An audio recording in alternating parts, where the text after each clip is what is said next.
Today we're going to look at inferring gene trees within Mesquite 4.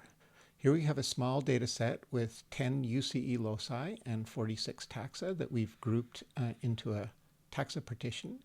And to infer the gene trees, we'll go to the list of character matrices. And so here are the different loci. And in the utilities menu, we can see 3 items concerning trees. This bottom one says tree files from matrices, and it will infer a separate tree file for each of the matrices, which is useful if we want a whole set of bootstrap trees in each of those files, one for each matrix.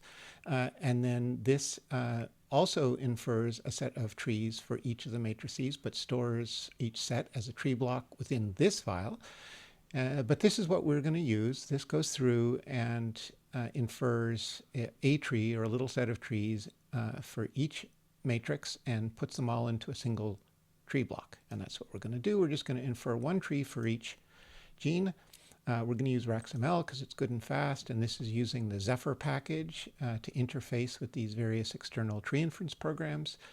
And here we go. We use 4 processor cores. We'll just use 1 replicate, save just a single tree each, and we've got GTR gamma because that's all we really need for the gene trees. It's doing the gene trees now, matrix by matrix. We don't yet have this parallelized, but we hope to soon. So we will soon have our 10 gene trees. And here they are here now as a tree block. And let's just look at them. And here we can see the first one for UCE 10215. And I want to look at it with those colors for the taxa partition. So I'll go here and say colors by taxa groups. And to see it a little bit more clearly, I'll get rid of the edge lines. And here we go. So this is the first gene tree. And I notice right away that these gray guys here, which are the outgroups, they're the sister group to all the rest, are not in sister group position. So it's rooted wrongly because no attention was paid to that in the order of the file. And of course, the tree inference program just chose the first taxon in the list as the sister to the rest. So we want to reroute this. In fact, we want to reroute all of the gene trees. And if we have 3,000, that could take a while by hand. But if we go to the list of trees, we can use some things in this utilities menu, namely alter trees, root tree with selected taxa as outgroup. But so first we have to select those taxa. And here we go. So we select those as the outgroup. We go back to here.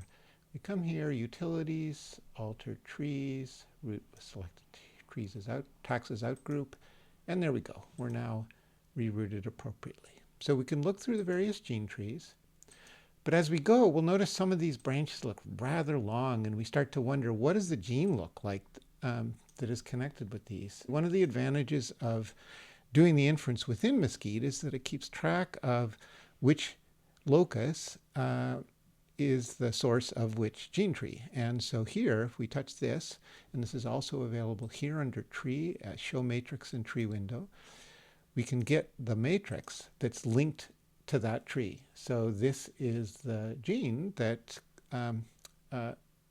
was the source of the data for inferring that gene tree. And we can look like this, and we can see right away that this long branch and this long branch suggest that there's some interesting things happening there. And of course, that might be a point at which we would be concerned about doing a better job of trimming the data.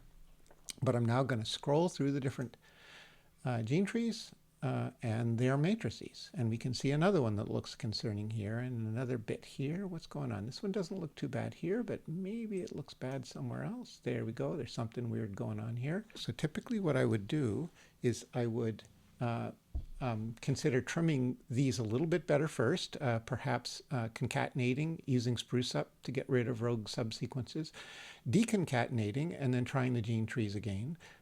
But in this case, let's just suppose we've done that and these problems persist, and for some reason we suspect that these might indicate paralogs. I don't think they do in this case. I think it's just misassembly or something like that.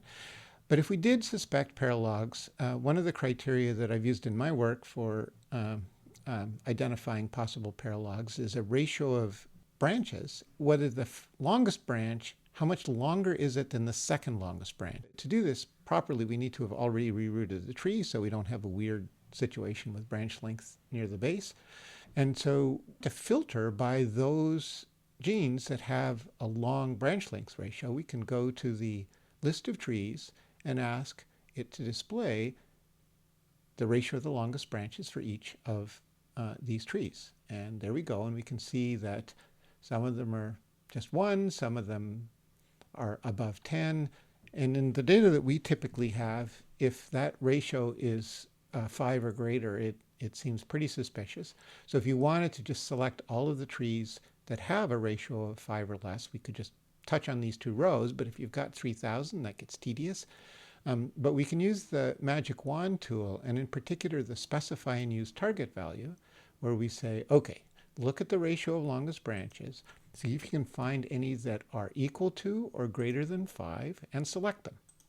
We've done that, and now that we have those 2 trees selected, we can then connect to the matrices, the loci that gave rise to those trees, by going list, utilities, select matrices linked to selected trees. So Mesquite's kept that link alive of what tree came from what matrix. And so when we did that, we've just selected those same matrices. And we could, for instance, now delete those matrices as having suspected paralogs.